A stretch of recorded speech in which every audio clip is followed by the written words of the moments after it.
नमस्कार दोस्तों, मेरा नाम डॉक्टर राजेश चौधरी। स्वागत है एक बार फिर से आपका फिजिक्स गुरु doctor RC. Sir online learning platform पर। दोस्तों, आज हम आपके लिए एनसीईआरटी बेस्ड साउंड टॉपिक के इंपॉर्टेंट एमसीक्यू क्वेश्चंस का सॉल्यूशन लेकर आए हैं। अगर आप किसी भी कंपटीशन एग्जाम की तैयारी कर रहे हैं जिसमें जनरल साइंस इंक्लूड है, जैसे स्टेट लेवल कंपटीशन एग्जामिनेशंस या central government level competition exams, तो दोस्तों आज का लेक्चर वीडियो आपके लिए इक्वली इंपॉर्टेंट है। और हां दोस्तों, अगर आपने हमारा YouTube चैनल सब्सक्राइब नहीं किया है तो इसे आज ही सब्सक्राइब करें, लाइक करें और शेयर करें। दोस्तों चलिए दोस्तों स्टार्ट करते हैं आज का टॉपिक। क्वेश्चन नंबर फर्स्ट देखिए दोस्तों आपके सामने। क्वेश्चन नंबर 1 में क्या कह रखा है कि अनुप्रस्थ तरंगे ट्रांसवर्स वेव्स ट्रेवल करती हैं। आपको 3 मीडियम दे रखे, सॉलिड, लिक्विड, गैस। कौन से मीडियम में ट्रेवल करती है? तो सबसे पहले अगर मैं बात करता हूं अनुप्रस्थ तरंगों की, अनुप्रस्थ तरंगों की, एक सिंपल सी चीज दिमाग में याद रखिएगा, ट्रांसवर्स वेव्स ऐसे मीडियम में ट्रेवल करती है जिसमें रिजिडिटी की प्रॉपर्टी हो, यानी वह माध्यम जिसमें दृढ़ता का गुण हो, दृढ़ता का गुण हो, यानी ऐसा मीडियम जिसमें रिजिडिटी की प्रॉपर्टी हो, यानी जिसके शेप और साइज को, आकार और आकृति को हम परिवर्तित न कर पावे, ऐसे माध्यम में ट्रेवल करती है। और आपको पता है कि ऐसा माध्यम जो होता है वो है ठोस माध्यम। सॉलिड मीडियम जो होता है उसकी शेप और साइज को हम चेंज नहीं कर सकते। तो ठोस में तो सभी में उत्पन्न होती है। साथ में अपवाद के तौर पे अगर मैं आपसे बात करता हूं तो हम ये कह सकते हैं कि जितने भी द्रव हैं उन द्रव की जो सतह होती है उन पर ये तरंगे ट्रेवल करती है। तो द्रव की सतह का मतलब पूरा द्रव शामिल नहीं हुआ, क्योंकि द्रव के भीतर अगर मैं विस्फोट करता हूं तो वहां अनुदैर्ध्य तरंगे होगी। तो आप ये कह सकते हो कि ठोस एक ऐसा माध्यम है जिसमें पूरी तरह से अनुप्रस्थ तरंगे ट्रेवल कर सकती है। तो फर्स्ट क्वेश्चन का करेक्ट आंसर हमारे पास में ए ऑप्शन है दोस्तों। नेक्स्ट क्वेश्चन नंबर 2 है, वायु में ध्वनि की चाल यानी speed of the sound in air is, किस पे डिपेंड करती है? यानी चारों ऑप्शन में प्रेशर की बात कर रहा है। तो आप लोगों को कॉन्सेप्ट बता रखा है कि जब कभी भी हम बात करते हैं प्रेशर पे तो V is equals to under root gamma P upon D, यानी P आपके पास में है एयर प्रेशर, एयर प्रेशर जिसको आप कह सकते हो वायु दाब, और V आपके पास में है ध्वनि की चाल, ध्वनि की चाल। तो अगर मैं इसको फॉर्मुलेट करना चाहूं तो मैं ये कह सकता हूं कि V directly proportional under root of P, यानी वेग जो है वो दाब के वर्ग के समानुपाती होगा। तो कौन सा ऑप्शन देखिए, दाब के अनुक्रमानुपाती, वायु दाब के वर्गमूल के अनुपाती, proportional to the square root of the pressure. बिल्कुल सही हो गया हमारे पास में। अब मैं आपको एक सिंपल सी चीज और बताऊं। अब ये तो फॉर्मुलेट हो गया कि वेलोसिटी जो है वो प्रेशर के डायरेक्टली प्रोपोर्शनल रूट में। अगर मान लो कभी ऐसा पूछे किसी भी वायु माध्यम में, वायु माध्यम में, एयर मीडियम में अगर प्रेशर को इंक्रीज किया जाए तो बच्चा क्या होता है, इस फॉर्मूले को देख के बोलता है कि प्रेशर को बढ़ाए तो वेलोसिटी बढ़ेगी। जबकि किसी भी एयर मीडियम में प्रेशर को इंक्रीज करोगे तो वेलोसिटी हमेशा क्या रहेगी? कांस्टेंट। क्यों रहेगी?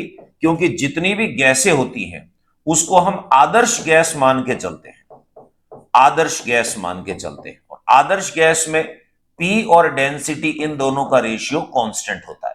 तो दिमाग में एक चीज क्लियर बैठा दें, अगर किसी भी एयर मीडियम में प्रेशर को इंक्रीज या डिक्रीज किया जाए, दाब को घटाया बढ़ाया जाए, तो उसमें ध्वनि की चाल जो है वो परिवर्तित नहीं होगी। इस क्वेश्चन का करेक्ट आंसर हमारे पास में है बी ऑप्शन दोस्तों। नेक्स्ट क्वेश्चन नंबर 3 क्या दे रखा है, कमरे के तापमान पर ऑक्सीजन गैस में ध्वनि की चाल V है तो हाइड्रोजन गैस में ध्वनि की चाल होगी। तो देखिए, अगर मैं बात करता हूं इसको, तो आप लोगों को पता है कि V directly proportional 1 upon under root MW होता है, यानी मॉलिक्यूलर वेट जो है, आणविक भार, उसके वर्ग मूल के व्युत्क्रमानुपाती होता है, इनवर्सली प्रोपोर्शनल। यानी जितनी गैस भारी होगी उतने स्पीड क्या होगी? कम होगी। अब यहां पर कंपैरिजन हो रहा है किसका? ऑक्सीजन का और साथ में हाइड्रोजन का। तो हाइड्रोजन गैस में पूछी है तो मैं अगर फॉर्मुलेट करूं इसमें, V hydrogen divided by V oxygen is equals to, molecular weight inversely proportional है तो नीचे अणुभार आ जाएगा हमारे पास हाइड्रोजन का, और ऊपर मॉलिक्यूलर वेट जो रहेगा वो रहेगा आपके पास ऑक्सीजन। अब देखिए, ऑक्सीजन का मॉलिक्यूलर वेट होता है 16 पर, या O2 लिखा हुआ है तो आप यहां पर 32 यूज करोगे। हाइड्रोजन का 1 होता है, H2 है हमारे पास, तो यहां पर 2 यूज करेंगे, कटेगा ये 16, यानी रूट में 16 और इक्वल्स टू आप 4 कहोगे। आप लोगों को कह रखा है कि ऑक्सीजन में जो स्पीड है वो मेरे प्यारे बच्चों v है, तो v को यहां शिफ्ट कर दीजिए। तो velocity in hydrogen medium equals to 4 times the velocity in the oxygen medium. तो आपसे पूछ रहा है कि हाइड्रोजन में ध्वनि की चाल होगी v से कम, v से अधिक, परंतु 4v से कम। आप कहोगे सर ये तो एग्जैक्ट 4v के बराबर आई है, यानी थर्ड क्वेश्चन का सी ऑप्शन हमारा करेक्ट आंसर दोस्तों। नेक्स्ट क्वेश्चन नंबर 4 में क्या दे रखा है, शुष्क वायु की तुलना में आर्द्र वायु में ध्वनि की चाल सर्वाधिक होती है क्योंकि। तो देखिए, जैसे मैं आपको पहले कह रखा हूं, बच्चा जनरली याद करके चले जाता है कि नम वायु में जो वेट एयर होती है उसमें ध्वनि की चाल ज्यादा होती है शुष्क वायु की तुलना में। विथ रीजन आपको पता होना चाहिए क्यों। देखिए, अगर मैं बात करता हूं यहां पर शुष्क वायु की, शुष्क वायु की, ड्राई एयर की बात करें, और यहां पर आप बात करते हो आर्द्र वायु की, वेट एयर की, तो आप लोगों को पता है कि शुष्क वायु के जो कण होते हैं वो, और आर्द्र वायु के कणों की बात करें तो उनके चारों ओर ऐसे वाटर ड्रॉपलेट्स जो होती है, पानी एकत्रित होता है। तो आप कह सकते हो कि शुष्क वायु के कणों का जो आकार है वो कम होता है, वॉल्यूम कम होती है, और आर्द्र वायु जो होती है वो थिक होती है, मोटी, तो इनका जो आकार होगा, वॉल्यूम जो होगी वो ज्यादा होगी। और आप लोगों को पता है कि डेंसिटी और वॉल्यूम एक दूसरे के उल्टे होते हैं। जिसका आकार कम होगा उसका जो घनत्व है, डेंसिटी, वो ज्यादा होगी, और जिसका आकार ज्यादा होगा उसकी जो डेंसिटी है वो कम होगी। और आप लोगों को पता है कि वेग जो है इनवर्सली प्रोपोर्शनल होता है रूट डेंसिटी के। जितनी डेंसिटी कम होगी वेग उतना क्या होगा, ज्यादा। तो आर्द्र वायु जो होती है उसमें डेंसिटी कम होने के कारण ध्वनि तरंगों का वेग क्या होगा, ज्यादा। जबकि शुष्क वायु में ध्वनि का घनत्व जो है उनका ज्यादा होने के कारण वेग जो है हमारे पास क्या होगा, कम। अब सवाल पूछा था कि आर्द्र वायु में ध्वनि की चाल ज्यादा क्यों होती है, तो सिंपल सी चीज है, इसकी डेंसिटी कम और इसकी डेंसिटी ज्यादा। तो शुष्क वायु की तुलना में गीली वायु की चाल सर्वाधिक होती है क्यों, क्योंकि आर्द्र वायु की डेंसिटी कम होगी।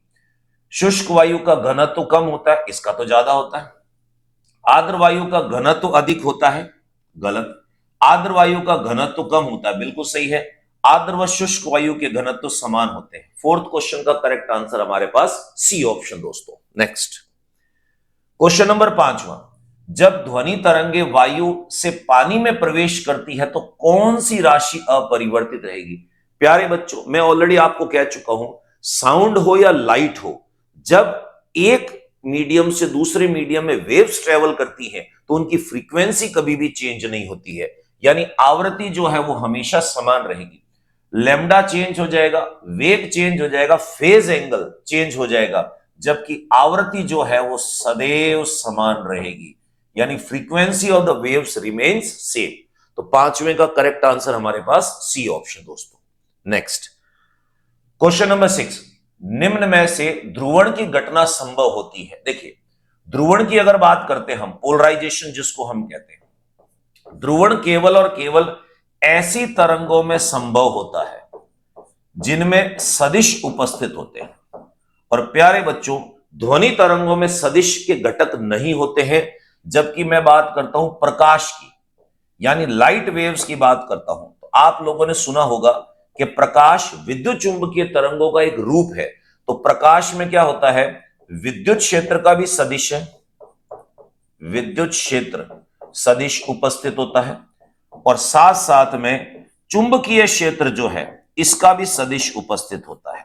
चुंबकीय क्षेत्र का सदिश, ये दोनों उपस्थित होते हैं। यानी आप कह सकते हो लाइट में इलेक्ट्रिक फील्ड वेक्टर और मैग्नेटिक फील्ड वेक्टर दोनों उपस्थित होते हैं, जिस कारण लाइट में ध्रुवण होता है। अब बच्चा कहे साउंड में पोलराइजेशन ध्रुवण होता है कि नहीं होता है। प्यारे बच्चों, ध्वनि जो होती है उसमें किसी भी प्रकार का सदिश उपस्थित नहीं होता है। सदिश उपस्थित नहीं होने के कारण ध्वनि तरंगों में ध्रुवण की घटना देखने को नहीं मिलती है। तो यहां पूछा है कि ध्रुवण की घटना संभव होगी किसमें? केवल और केवल प्रकाश तरंगों में। क्यों? क्योंकि लाइट में वेक्टर्स मौजूद होते हैं, सदिश उपस्थित होते हैं। 6 क्वेश्चन का करेक्ट आंसर बी ऑप्शन दोस्तों। नेक्स्ट क्वेश्चन नंबर 7, ध्वनि का तारत्व, पिच जो होता है किस पे डिपेंड करता है? अब 4 ऑप्शन देखिए, वेग हो गया, तरंग दैर्ध्य हो गया, तीव्रता हो गया, आवृत्ति। किसी भी ध्वनि का तारत्व जो है, इसका मतलब होता है किसी भी ध्वनि का बारीकपन, श्रिलनेस, ध्वनि का पतला होना, और किसी भी ध्वनि का पतला होना सिर्फ और सिर्फ उसकी फ्रीक्वेंसी, आवृत्ति पर निर्भर करता है। तो अगर आपसे कोई पूछे किसी भी ध्वनि का तारत्व किस पर निर्भर करेगा? आवृत्ति पे। तो हम ये कह सकते हैं कि जिसकी फ्रीक्वेंसी ज्यादा उसका तारत्व ज्यादा। और मेरे प्यारे बच्चों, महिलाओं की ध्वनि का तारत्व ज्यादा होता है। क्यों? क्योंकि फीमेल वॉइस जो होती है उसकी फ्रीक्वेंसी ज्यादा। तो किसी भी साउंड की पिच जो है वो डिपेंड करती है उसकी आवृत्ति पे। तो 7वें क्वेश्चन का करेक्ट आंसर हमारे पास डी ऑप्शन दोस्तों। नेक्स्ट क्वेश्चन नंबर 8वां क्या दे रखा? बड़ा इंपॉर्टेंट क्वेश्चन है, हम चारों चीजों पे डिस्कस करेंगे। वायु माध्यम में ध्वनि की चाल का मापन करने का प्रायोगिक उपकरण कौन सा है? कौन सा प्रैक्टिकल इंस्ट्रूमेंट है जो एयर मीडियम में काम आता है? देखिए, सबसे पहले दे रखा है क्विंके नली। क्विंके नली का यूज कहां होता है? किसी भी गैसीय माध्यम में, किसी भी गैसीय माध्यम में। कुंड नली जो है इसका इस्तेमाल होता है ठोस में, द्रव में और गैस में। तीनों मीडियम में, तीनों माध्यमों में ध्वनि की चाल निकालनी हो तब यूज होता है। अनुनाद नली, रेजोनेंस ट्यूब, जब वायु माध्यम की हम बात करते हैं उसमें इस्तेमाल किया जाता है, वायु माध्यम में। और स्वरित्र जो है, आपने 11वीं क्लास में प्रैक्टिकल्स में देखा होगा, ऐसा चिमटे जैसा उपकरण होता है जिसको टेनिंग फोर्क बोलते हैं, और इसका काम होता है ध्वनि तरंगों को उत्पन्न करना, ध्वनि तरंगों को उत्पन्न करना, ध्वनि तरंगों को उत्पन्न करना। तो मैंने इस क्वेश्चन में आपको चारों चीजें बता दी। अकेली गैस में ध्वनि की चाल निकालनी हो तो क्विंके ट्यूब। कुंड नली का मतलब होता है ठोस, द्रव, गैस तीनों माध्यमों में। रेजोनेंस ट्यूब जो है केवल और केवल वायु माध्यम में, जो मिश्रण होता है गैसों का। और स्वरित्र की मदद से ध्वनि तरंगों को उत्पन्न किया जा सकता है। अब सवाल पूछा वायु माध्यम में, तो आपका करेक्ट आंसर होगा रेजोनेंस ट्यूब यानी अनुनाद नली। तो 8वें क्वेश्चन का करेक्ट आंसर दोस्तों सी ऑप्शन है। नेक्स्ट क्वेश्चन नंबर 9, किसी माध्यम यानी वायु का तापमान बढ़ाने पर ध्वनि की चाल पर क्या असर पड़ता है? आप लोगों को कॉन्सेप्ट में बता रखा है, जो इसका फॉर्मूला होता है कि V is equals to under root gamma R T upon M W, molecular weight. अब देखिए, V हो गया वेलोसिटी, T है temperature, V directly proportional T हो गया।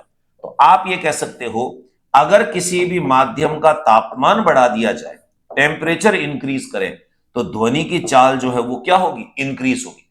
ये कह रहा तापमान बढ़ाने पर ध्वनि की चाल क्या होगी? बढ़ेगी। 9th क्वेश्चन का करेक्ट आंसर बी ऑप्शन दोस्तों।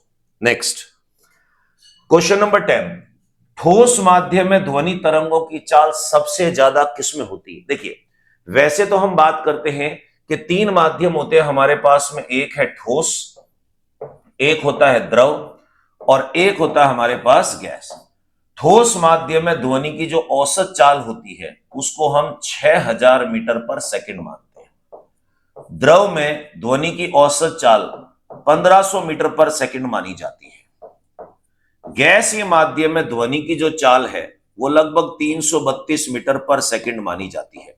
अब आपको पता है यहां चारों मीडियम जो है वो किसके दे रखे? सॉलिड। तो बात आती है ठोस में सबसे ज्यादा किसमें है? तो मेरे प्यारे बच्चों, एल्यूमिनियम जो होता है, एल्यूमिनियम, एल्यूमिनियम में ठोस में सबसे ज्यादा ध्वनि की चाल होती है, लगभग 6430 मीटर पर सेकंड के आसपास। क्लियर? देन उसके बाद में स्टील में 5940 के आसपास होगी। तो आप कहोगे ठोस में सबसे ज्यादा स्पीड किसमें होगी? एल्यूमिनियम। 10वें क्वेश्चन का हमारा करेक्ट आंसर जो है वो डी ऑप्शन दोस्तों। नेक्स्ट क्वेश्चन नंबर 11 सबसे इंपॉर्टेंट है, समुद्र गहराई में पनडुब्बी द्वारा लक्ष्य की दूरी ज्ञात करने में प्रयुक्त तरंगे कौन सी होगी। सबसे पहले मैं बताऊं, अगर हम बात करते हैं पनडुब्बियों की, पनडुब्बियां जो है इनमें किसी भी दुश्मन के जहाज का लक्ष्य निर्धारित करने के लिए कितना डिस्टेंस पे है, किस स्पीड से चल रहा है और हमारे से वो कितना दूर हो गया है, इसकी जानकारी के लिए एक टेक्निक यूज की जाती है, सोनार। आप लोगों को फुल फॉर्म पता है, SO मतलब साउंड, N मतलब नेविगेशन एंड रेंजिंग, और सोनार टेक्निक में जो तरंगे इस्तेमाल की जाती हैं वो होती है हमारे पास में अल्ट्रासोनिक वेव्स। अल्ट्रासोनिक साउंड कह सकते हो आप इसमें, और अल्ट्रासोनिक साउंड जो होती है वो 20,000 हर्ट्ज से ज्यादा होती है। अब देखिए, आपसे कहे कि अल्ट्रासोनिक को सर हिंदी में क्या कहते हैं, तो इसको हम कह सकते हैं पराश्रव्य तरंगे, पराश्रव्य तरंगे। तो देखिए, आप कहोगे समुद्र गहराई में पनडुब्बी द्वारा लक्ष्य की दूरी ज्ञात करने के लिए अल्ट्रासोनिक साउंड का यूज किया जाता है, यानी 11वें क्वेश्चन का करेक्ट आंसर आपके पास सी ऑप्शन दोस्तों। नेक्स्ट क्वेश्चन नंबर 12, भूकंप तरंगों की आवृत्ति जिस श्रेणी में आती है वह, सबसे पहले चीज ध्यान रखें, सिस्मिक वेव्स जो होती हैं, सिस्मिक वेव्स इंग्लिश में लिख रहा हूं मैं इसमें, वहां भूकंप तरंगे लिखा हुआ है। सिस्मिक वेव्स जो होती हैं इनको कुछ जानवर जैसे गाय हो गई, हाथी हो गया, सांप हो गया, घोड़ा हो गया, इजी वे में इनको सुन सकते हैं और समझ सकते हैं, जबकि मनुष्य का दायरा जो होता है वो भूकंप तरंगों के दायरे से थोड़ा सा ज्यादा होता है। क्यों? क्योंकि सिस्मिक वेव्स, भूकंप तरंगों की आवृत्ति 20 हर्ट्ज से क्या होती है, कम, जबकि मनुष्य जो होता है, मनुष्य ये 20 हर्ट्ज से लेकर 20,000 हर्ट्ज के मध्य की फ्रीक्वेंसी को सुनता है। अब आपसे कह रहा है कि भूकंप तरंगे किस कैटेगरी में, आपको पता है कि 20 हर्ट्ज से कम फ्रीक्वेंसी जो है इसको इंफ्रासोनिक कहेंगे, यानी अवश्रव्य तरंगे कहा जाता है, अवश्रव्य तरंगे कहते हैं। तो देखिए कौन सा ऑप्शन हुआ हमारे पास, 12वें का करेक्ट आंसर जो है वो डी ऑप्शन हुआ दोस्तों। नेक्स्ट क्वेश्चन नंबर 13, बहुत इंपॉर्टेंट क्वेश्चन है। जब वेव्स किसी मीडियम में ट्रेवल करती है, जैसे मैं बोल रहा हूं, मेरी आवाज आप तक जा रही है, तो आपके आसपास के जो माध्यम है उनके कणों में कंपन हो रहा है, और इसी कंपन को, इसी विक्षोभ को हम तरंग कहते हैं। जब तरंगे एक स्थान से दूसरे स्थान तक गति करती हैं तो कैसे ट्रेवलिंग करती है, देखिए जैसे मान लो ये खूब सारे पार्टिकल हैं, यहां से आपने इसको कंपन दिया तो ये जाके इससे टकराएगा, टकराने के बाद में ये पार्टिकल वापस अपनी जगह लौट आएगा, और जिसको इसने एनर्जी ट्रांसफर की है ये आगे जाएगा, जब ये अपनी एनर्जी इसको ट्रांसफर करेगा ये वापस लौट आएगा, ये अपनी एनर्जी इसको ट्रांसफर करेगा, फिर ये ट्रांसफर करने के बाद वापस लौट आएगा। इस प्रकार से कण एक दूसरे से टकराते हुए ऊर्जा का स्थानांतरण करते हैं। अब आप मुझे बताओ इस प्रोसेस में क्या हुआ, कण तो अपनी जगह वापस आ गया, इसका मतलब जो पार्टिकल्स होते हैं उनका स्थानांतरण नहीं होता है, स्थानांतरण नहीं होगा, नहीं होगा, यानी पार्टिकल्स विल नॉट ट्रेवल, जबकि जो धक्का होता है, एनर्जी होती है, वो ट्रेवल होती है। तो आप कह सकते हो केवल और केवल ऊर्जा का स्थानांतरण होगा, ऊर्जा का स्थानांतरण होता है। तो आप ये कह सकते हो कि जब वेव्स एक मीडियम में ट्रेवल करती है तो पार्टिकल ट्रांसफर नहीं होते, सिर्फ एनर्जी ट्रांसफर होती है। ऑप्शन ढूंढ ले, ऊर्जा का संचरण कणों के स्थानांतरण के साथ होता है, गलत। ऊर्जा का संचरण कणों के स्थानांतरण के बिना होता है, बिल्कुल सही। बिना ऊर्जा के एनर्जी तो ट्रेवल होना रुक ही नहीं सकती, ना तो ऊर्जा ना ही कण का स्थानांतरण, यानी 13वें क्वेश्चन का करेक्ट आंसर हमारे पास बी ऑप्शन है दोस्तों। नेक्स्ट क्वेश्चन नंबर 14 दोस्तों, आपके सामने क्या दे रखा है, प्रगाती तरंगों के लिए मार्क संख्या जो है उसका मान कितना होता है। शॉक वेव्स के लिए मैक नंबर की बात कर रहा है। तो सबसे पहले एक चीज ध्यान से देखें, ये जो प्रगाती तरंगे होती है, प्रगाती तरंगे, ये सबसे पहले दिमाग में याद रखो कि जेट प्लेन जो होते हैं, जेट प्लेन द्वारा उत्सर्जित की जाती है, उत्सर्जित होती है। यानी फाइटर प्लेन्स जो होते हैं जब वो टेक ऑफ करते हैं तो वो अपने पीछे इन वेव्स को छोड़ जाते हैं। इन तरंगों का जो आकार होता है वो शंक्वाकार होता है, कोनिकल शेप होगा, शंकु जैसा शंक्वाकार आकार होता है, ठीक है, अपने पीछे छोड़ जाती हैं। और प्रघाती तरंगें जब उत्सर्जित होती हैं तो इन जेट प्लेन का जो वेग होगा, यानी मैं यहां लिख देता हूं, जेट प्लेन जो है, जेट प्लेन की चाल जो होती है, स्पीड जो होती है, वो हमेशा ध्वनि की चाल से अधिक होनी चाहिए, ध्वनि की चाल से अधिक होनी चाहिए। यानी स्पीड ऑफ साउंड से अगर ज्यादा वेग से ये जेट प्लेन ट्रेवल करेंगे तो अपने पीछे प्रघाती तरंगे तो छोड़ जाते हैं। और आपको साफ पता होगा कि प्रघाती तरंगों से खिड़कियों के जो शीशे होते हैं वो चटक जाते हैं। जिनके घर एयरपोर्ट के पास होते हैं तो युद्ध के दौरान में जब फाइटर प्लेन टेक ऑफ करते हैं तो उनकी गड़गड़ाहट, उनकी आवाज से खिड़कियों के जो शीशे होते हैं वो चटक जाते हैं। तो आप ये कह सकते हो खिड़कियों के जो कांच होते हैं, खिड़कियों के ग्लास जो होंगे, ग्लास में दरार उत्पन्न हो जाती है, क्रैक्स आ जाते हैं। अब सवाल पूछा है कि मैक नंबर की वैल्यू कितनी होती है। तो सबसे पहले बात करें कि मैक संख्या का फॉर्मूला क्या होगा। ऊपर आएगा वाहन की चाल, स्पीड ऑफ व्हीकल, और नीचे आता है हमारे पास में ध्वनि की चाल, स्पीड ऑफ द साउंड। अब आप बताइए, वाहन की चाल मैंने यहां लिखी हुई है ध्वनि की चाल से अधिक होनी चाहिए, तो m is equals to speed of vehicle कह दिया और मैंने कह दिया स्पीड ऑफ साउंड। अब मेरे प्यारे बच्चों, आपको पता है कि वाहन की चाल ध्वनि की चाल से ज्यादा होनी चाहिए, तो न्यूमरेटर जो अंश है उसका मान डिनोमिनेटर हर से अगर ज्यादा होगा तो मैक संख्या का मान 1 से क्या होगा, ज्यादा। अगर मैक संख्या 1 से ज्यादा है तभी वो शॉक वेव जनरेट कर सकती है, अदरवाइज नहीं। बराबर भी नहीं, ज्यादा होना चाहिए। तो m की वैल्यू जो है वो 1 से ज्यादा। 14 क्वेश्चन का करेक्ट आंसर ए ऑप्शन दोस्तों। नेक्स्ट क्वेश्चन नंबर 15 में बहुत इंपॉर्टेंट है, 1 डेसिबल कितने बेल के बराबर होता है। मेरे प्यारे बच्चों देखिए, अगर मान लो मैं बेल को 1 मान लेता हूं तो इसके आगे देखो मैथमेटिक्स में डेसी लगा दिया, इसने डेसी लगा दिया, और डेसी जब किसी के आगे लगता है तो वो 10वां भाग बन जाता है। यानी अभी डेका होता तो 10 गुना हो जाता।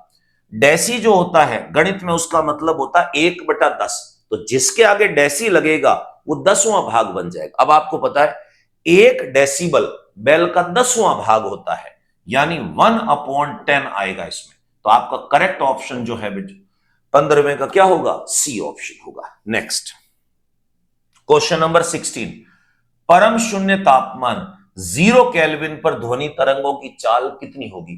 अभी थोड़ी देर पहले एक फॉर्मूला आया था हमारे पास, V equals to under root gamma R T upon M W. इसमें साफ दिख रहा है V डायरेक्टली प्रोपोर्शनल टेम्परेचर पे है, और ये टेम्परेचर जो है, ये तापमान जो है वो केल्विन में है, केल्विन में। और आपको क्या कह रखा है कि 0 केल्विन तापमान। अगर मान लो T की वैल्यू में 0 केल्विन डाल देता हूं तो V की वैल्यू आपके पास कितनी होगी, 0। तो आप कह सकते हो परम शून्य तापमान पे ध्वनि तरंगों की चाल 0 होती है। ये तो मैंने मैथमेटिकल तरीके से समझा दिया। कंसेप्चुअल आप ऐसे समझ सकते हो, अगर किसी भी माध्यम का टेम्परेचर परम शून्य कर दिया जाए तो सबसे पहली चीज कणों का स्थानांतरण बंद हो जाएगा, पार्टिकल्स ट्रेवल नहीं करेंगे, एक जगह से दूसरी जगह नहीं जाएंगे।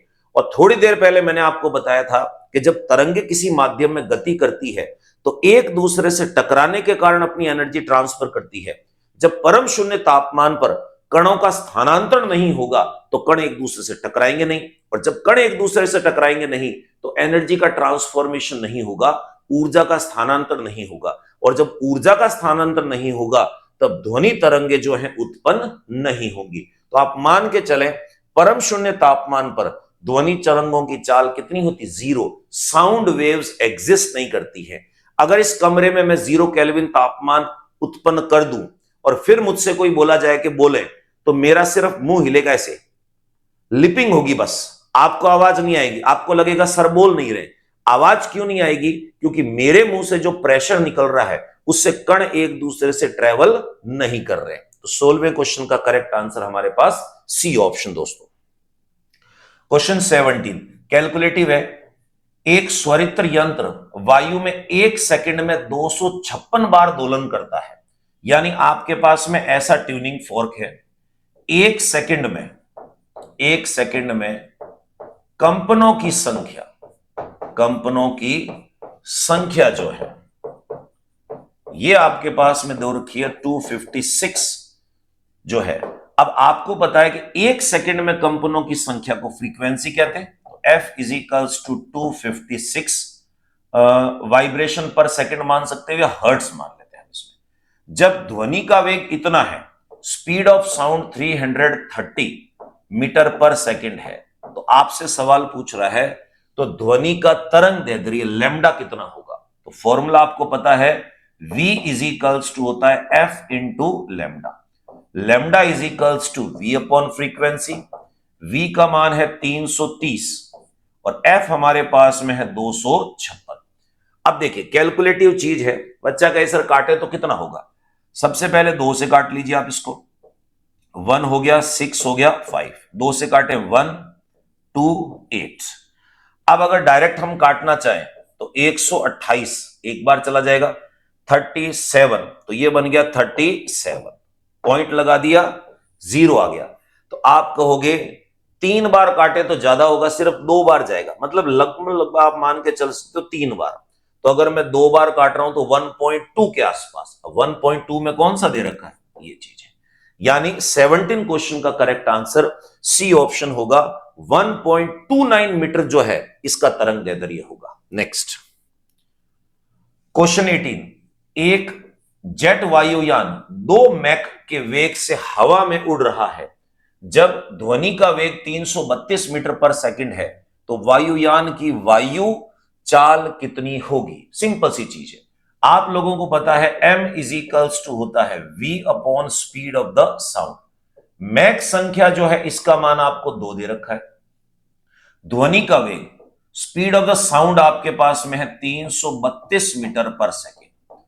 अब आपसे कह रहा है वायुयान की चाल कितनी होगी, ये वैल्यू निकालनी। छोटी सी मैथमेटिक्स लग रही है, इसको यहां शिफ्ट कर दीजिए। तो v is equals to vs into M हो गया। तो 332 जो है उसको 2 से मल्टीप्लाई करेंगे तो 664 मीटर पर सेकेंड। ये आंसर है दोस्तों आपके पास 664 मीटर पर सेकेंड। 18वें क्वेश्चन का करेक्ट आंसर आपके पास डी ऑप्शन दोस्तों। नेक्स्ट क्वेश्चन नंबर 19 देखिए, मैच द कॉलम दे रखा, बहुत बड़ा क्वेश्चन है। जितने बड़े क्वेश्चन बड़े इजी क्वेश्चन होते हैं, सूची मिलानी है। कई बार बच्चे बोलते हैं इम्बैलेंस है साहब, इसमें 3 है उसमें 4 है, कोई दिक्कत नहीं, जो जिससे मैच कर रहा है वो बताना है। सबसे पहला कह रहा है कि अनुरण यानी रिवर्बरेशन, प्यारे बच्चों इसको गूंज भी कहा जाता है। देखो गूंज का दूसरा नाम अनुरण है ये। अब आपसे पूछे रिवर्बरेशन गूंज क्या होती है, तब होता है जब 2 समान आवृत्ति वाली अध्यारोपित होती है, नहीं। तब होता है जब 2 तरंगों में किंचित भिन्न आवृत्ति अध्यारोपित होती है, नहीं। दीर्घ प्रतिध्वनि लॉन्ग इको, यानी आप लोगों को पता है किसी भी बड़े हॉल में खड़े होकर चिल्लाते हो तो अनेक बार अलग अलग दीवारों से परावर्तित होकर आपकी साउंड आ रही है, तो उसको हम कहते हैं रिवर्बरेशन गूंज, यानी बहुपरावर्तन। नाम लिखा देखिए लॉन्ग इको, एक बार ध्वनि टकरा के आए तो वो प्रतिध्वनि होती है, एको होती है। दीर्घ बोला है इसका मतलब बार बार टकरा के आ रही है, तो हम ये कह सकते हैं ए ऑप्शन जो है इसका मिलान तो सी से हुआ। तो ए ऑप्शन का मिलान किससे हुआ, 3 से। प्रकाश का अपवर्तन की बात करें, अब अपवर्तन आप लोगों को पता है कि लाइट एक मीडियम से दूसरी मीडियम में ट्रेवल करती है, तो मैं ये कह सकता हूं कि तब होता है जब प्रकाश एक माध्यम से दूसरे माध्यम में ट्रेवल कर रहा है। तो 4 हो गया आपके पास। अब बचा ये चीज, रेजोनेंस का मतलब क्या होता है, रेजोनेंस कब अचीव होता है। जैसे आपने देखा होगा जब सेना की टुकड़ी पुल पर से गुजरती है तो सेना की टुकड़ी को कदमताल तोड़कर चलने के लिए कहा जाता है। क्यों कहा जाता है, क्योंकि जब सेना की टुकड़ी एक साथ कदमताल करती है तो रेजोनेंस कंडीशन डेवलप हो जाती है, यानी सभी की फ्रीक्वेंसी इक्वल होने के कारण पुल में जो एनर्जी है मैक्सिमम ट्रेवल होती है। ये कब होती है, जब फ्रीक्वेंसियां सेम हो। तो आप कहोगे इसमें कह रहा है कि भिन्न भिन्न आवृत्तियां, इसमें कह रहा समान आवृत्तियां, तो रेजोनेंस तभी होता है जब फ्रीक्वेंसी क्या होगी, सेम होगी। तो ए का मिला 3rd, बी का 1st और सी का 4 है। तो हमारे पास में डी ऑप्शन जो है प्यारे बच्चों करेक्ट आंसर हुआ 19 क्वेश्चन का। नेक्स्ट क्वेश्चन नंबर 20, जब किसी तालाब के शांत जल में पत्थर फेंका जाए तो तालाब के जल की सतह पर उठने वाली लहरें होंगी। यह क्वेश्चन पहले भी आ रखा है।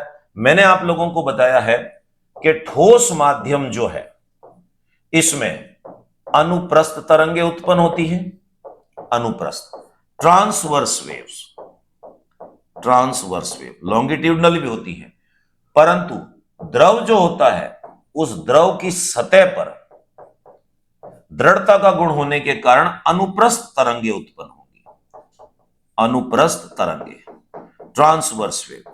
अगर पानी के भीतर पूछता तो हम लॉन्गिट्यूडनल ट्रांसवर्स दोनों बोलते। यह कह रहा है कि पानी की सतह पर, तो पानी की सतह पर केवल ट्रांसवर्स वेव्स यानी अनुप्रस्थ तरंगे उत्पन्न होती हैं। तो 20वें क्वेश्चन का करेक्ट आंसर दोस्तों बी ऑप्शन आपके पास। नेक्स्ट क्वेश्चन नंबर 21, ध्वनि का वेग अधिकतम होता है, सबसे ज्यादा साउंड की स्पीड होगी हाइड्रोजन मीडियम में, और कितनी होती है थोड़ी देर पहले कैलकुलेशन करके प्रूव कर चुके हैं कि हाइड्रोजन माध्यम में ध्वनि की चाल 4 गुना होती है ऑक्सीजन माध्यम के। अगर ऑक्सीजन माध्यम में 330 मीटर पर सेकंड मान लिया तो आप कह सकते हो कि 330 को 4 से गुणा करोगे तो यह लगभग आपके पास 1320 मीटर पर सेकंड होगा। तो सबसे ज्यादा होती है गैसीय मीडियम में, किसमें, हाइड्रोजन में।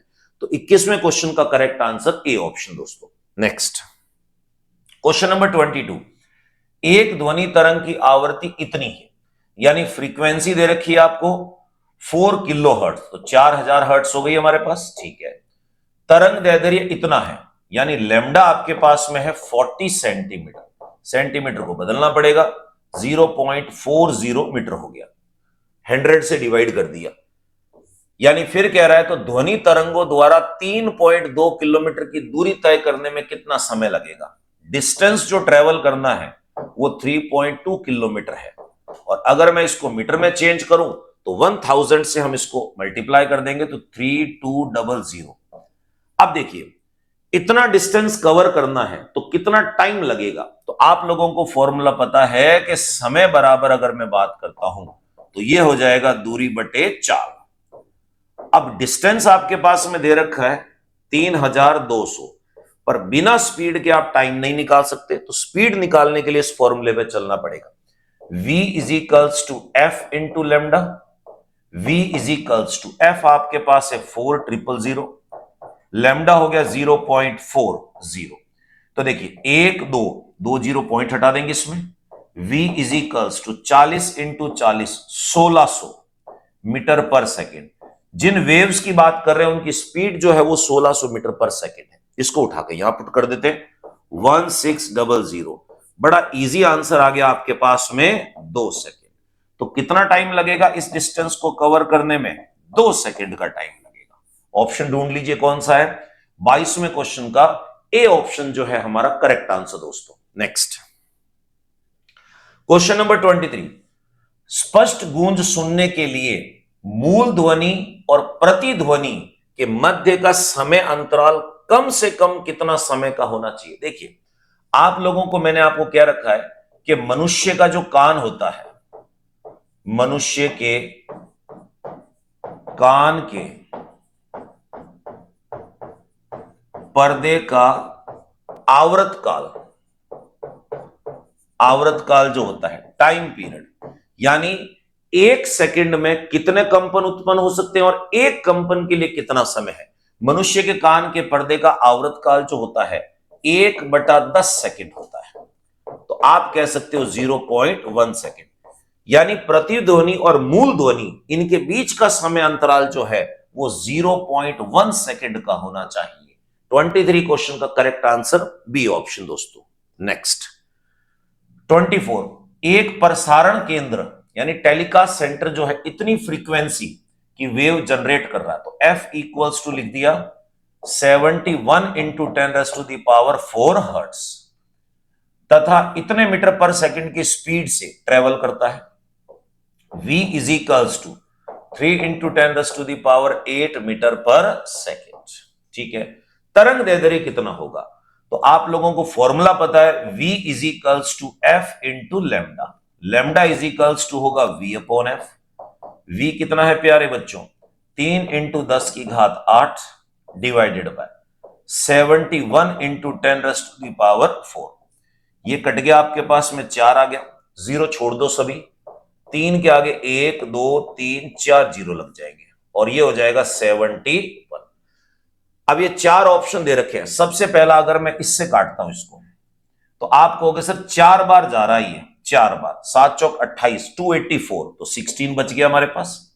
फिर इस जीरो को यूज किया 160, तो आप कहोगे 2 बार जाएगा, 142, तो 18 बच गया। ये जीरो यूज हो जाएगा तो 180, लगभग आप फिर कहोगे 2 बार जाएगा, 422 पॉइंट समथिंग। अब 422 पॉइंट समथिंग तो एक ही हमारे पास में 24 क्वेश्चन का करेक्ट आंसर दोस्तों सी ऑप्शन आपके पास। थोड़ा कैलकुलेशन स्ट्रांग रखनी और कुछ नहीं। एक प्रतिध्वनि 3 सेकंड में वापस आ जाती है।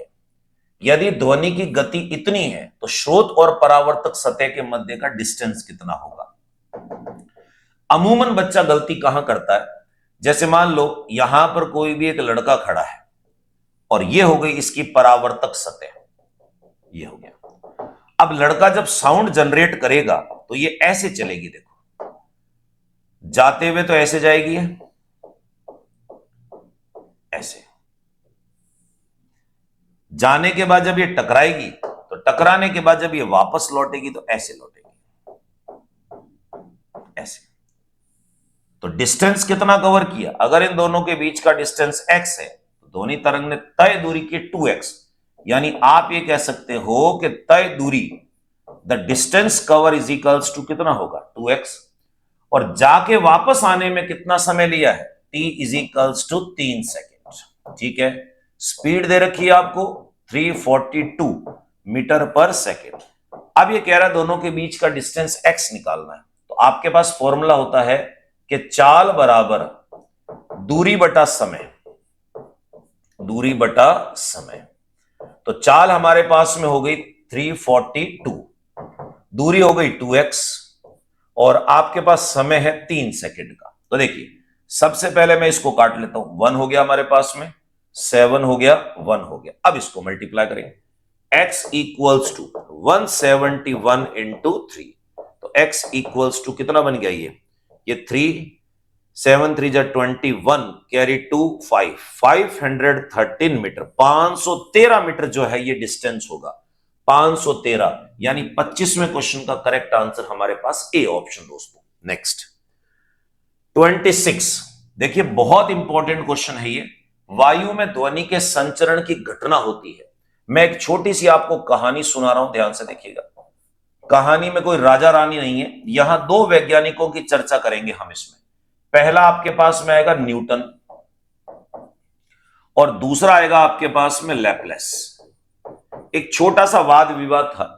न्यूटन ने कहा कि ध्वनि जब किसी माध्यम में ट्रेवल करती है तो वो समतापीय तरीके से ट्रेवल करती है, समतापीय रूप से, यानी आइसोथर्मल तरीके से। ठीक है, मान ली बात इसमें। पर जब लैपलेस ने इसकी वैल्यू को सुधार किया तो यह बताया कि साउंड जब किसी मीडियम में ट्रेवल करता है तो वो रुदोष्म तरीके से ट्रेवल करता है, रुदोष्म यानी एडियाबैटिक, एडियाबैटिक। अब बच्चा कहे सर हमारे लिए तो दोनों एक जैसे, हम निर्णय कैसे करें, दिमाग में क्लियर रखना, समतापीय जो होते हैं वो स्लो प्रोसेस होते हैं, जबकि एडियाबैटिक रुदोष्म जो होते हैं वो फास्ट प्रोसेस होते हैं। अब आप मुझे बताइए, आप किसी कमरे में बैठे हो और आपसे 10 मीटर दूर लड़का बैठा है, जैसे ही आप बोलोगे अगले वाले को तुरंत आपकी आवाज सुनाई देगी। तो साउंड जब किसी मीडियम में ट्रेवल करती है तो वो बहुत तेजी से ट्रेवल करती है, और तेजी से ट्रेवल करने के कारण ध्वनि जो है किसी माध्यम में किस रूप में जाएगी, रुदोष्म रूप में। यानी आप कहोगे साउंड किसी भी मीडियम में एडियाबैटिक तरीके से जाती है, ना कि रुदोष्म, यानी फास्ट प्रोसेस। अब जैसे मैं आपसे कहूं कि आपने बर्फ रख दिया, बर्फ पिघलेगा, तो बर्फ का पिघलना स्लो प्रोसेस है, धीमी प्रक्रिया है, तो वो समतापीय। चलते हुए अचानक साइकिल का टायर फट गया तो टायर तो तेजी से फटेगा, तो टायर का फटना कौन सा प्रोसेस है, रुदोष्म। दिमाग में क्लियर रखना, फास्ट प्रोसेस है तो रुदोष्म और स्लो प्रोसेस है तो समतापीय। इस क्वेश्चन का करेक्ट आंसर हमारे पास सी ऑप्शन दोस्तों। नेक्स्ट, एक लंगर, खाना खाने वाला लंगर नहीं है, शिप का लंगर है, क्योंकि आपको पता है कि समुद्र के अंदर तो जहाज को कैसे रोका जाएगा? लंगर डाल के रोका जाता। उसमें एक लंगर लगी नाव लहरों से घिरी है, उसमें एक तरंग शीर्ष की दूरी इतनी है, यानी आपको डिस्टेंस दे रखा है, दूरी दे रखी है आपको 80 मीटर की, ठीक है, इतनी दूरी है, और लहरों की गति 20 मीटर प्रति सेकंड है। तो चाल आपको दे रखी है लहरों की, ये हो गई 20 मीटर प्रति सेकंड, ठीक है। सवाल पूछ रहा है नाव तक उस तरंग शीर्ष को पहुंचने में लगा आवश्यक समय कितना होगा। बड़ा सिंपल सा फंडा है, टाइम पूछ रहा है, छोटा सा सवाल, छोटा सा जवाब। चाल बराबर होती है हमारे पास में दूरी बटे समय, दूरी बटा समय। अब देखिए चाल कितनी है आपके पास 20, दूरी कितनी है 80, और समय कितना है निकालना है। तो t इज इक्वल्स टू 80/20। मेरे प्यारे बच्चों ये हो जाएगा 4 सेकेंड, यानी कितना समय लगेगा यहां तक पहुंचने में? 4 सेकेंड। तो 27 क्वेश्चन का करेक्ट आंसर हमारे पास में डी ऑप्शन हुआ दोस्तों। नेक्स्ट 28, वायु माध्यम में दाब को दुगुना करने पर ध्वनि तरंगों की चाल। सेकंड या थर्ड क्वेश्चन आया था। कॉन्सेप्ट तो हमें यह कहता है, कारण क्या है कि बच्चा धोखा खा जाता है इस फॉर्मूले से, V is equals to under root gamma P upon D. तो बच्चे को लगता है कि प्रेशर को डबल करेंगे तो स्पीड में भी कोई चेंज होगा, नहीं। जितने भी गैस ये माध्यम माने जाते हैं मेरे प्यारे बच्चों, जितने भी गैस ये मीडियम है, वो सारे के सारे आदर्श गैस माना जाता है उनको, आदर्श गैस, आइडियल गैस। और आदर्श गैस में कंसेप्ट क्या है कि जितना आप प्रेशर इंक्रीज करोगे डेंसिटी उतनी इंक्रीज हो जाएगी, यानी P डायरेक्टली प्रोपोर्शनल डेंसिटी होता है, और P equals to constant into density लिख सकते हो आप। इसमें डेंसिटी को नीचे लाओ, P upon D is equals to constant. अब देखो तो हम ये कह सकते हैं बच्चा क्या होता है, एक तरफा देखता है। अगर प्रेशर डबल करोगे डेंसिटी भी डबल हो जाएगी, तो कैंसिल आउट हो जाएंगे, यानी P अपॉन डी जो है ये वाली वैल्यू हमारे पास जो है ये पूरी टर्म कांस्टेंट है। जब ये पूरी टर्म कांस्टेंट है मेरे प्यारे बच्चों, तो आप कहोगे प्रेशर कितना भी चेंज कर लो, गैसीय माध्यम में ध्वनि तरंगों की चाल चेंज नहीं होगी। तो हमारा आंसर जो रहेगा वो अपरिवर्तित रहेगा। 28वें क्वेश्चन का करेक्ट आंसर सी ऑप्शन दोस्तों। नेक्स्ट 29, माध्यम में तापमान को घटाया जावे तो ध्वनि तरंगों की चाल। फॉर्मूला आपके पास में है, V is equals to under root gamma R T upon MW। तो वेलोसिटी जो है वो अंडर रूट टेम्परेचर पर डिपेंड करती है।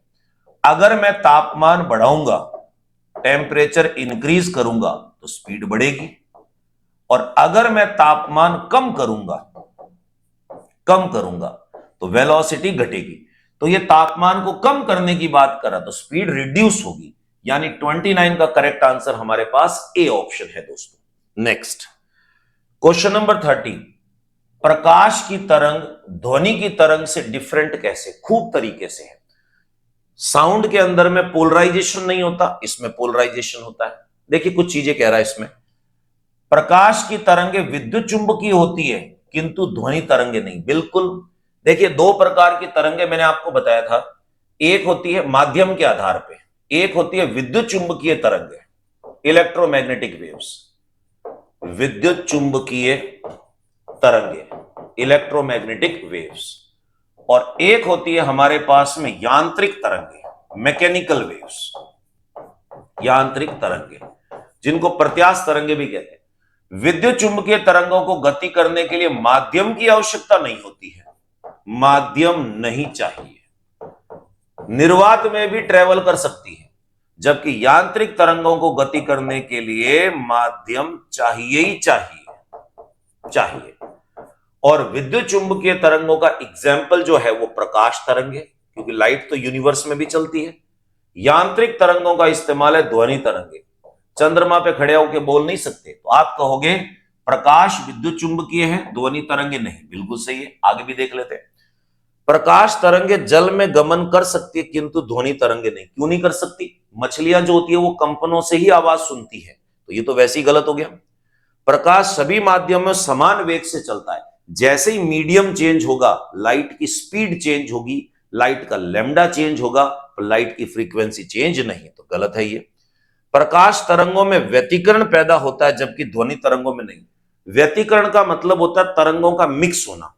लाइट भी मिक्स होती है, साउंड भी मिक्स होता है, यानी व्यतिकरण जो है प्यारे बच्चों, वो प्रकाश और ध्वनि दोनों में लागू होता है। इसका मतलब ये गलत है। तीसरे क्वेश्चन का करेक्ट आंसर हमारे पास ए ऑप्शन दोस्तों। तो दोस्तों ये था आज का लेक्चर वीडियो। उम्मीद करता हूं आप लोगों को लेक्चर वीडियो पसंद आया होगा। और हां दोस्तों, अगर आपने हमारा टेलीग्राम चैनल ज्वाइन नहीं किया है तो आज के इस लेक्चर वीडियो के डिस्क्रिप्शन बॉक्स में टेलीग्राम चैनल का लिंक दे रखा है, आप वहां से ज्वाइन कीजिएगा ताकि जितने भी लेटेस्ट वीडियोस के अपडेट होते हैं वहां पर आपको मिलेंगे। साथ में इस YouTube चैनल के नोटिफिकेशन बेल को प्रेस कीजिए। और हां दोस्तों, अगर आप किसी कंपटीशन एग्जाम की तैयारी कर रहे हैं और आपके फिजिक्स में कंसेप्ट्स वीक हैं तो दोस्तों गूगल प्ले स्टोर पे जाके हमारा फिजिक्स गुरु डॉक्टर RC सर का मोबाइल ऐप डाउनलोड कर सकते हैं, जिसमें थ्योरी के सभी कंसेप्ट्स दिए हुए होते हैं।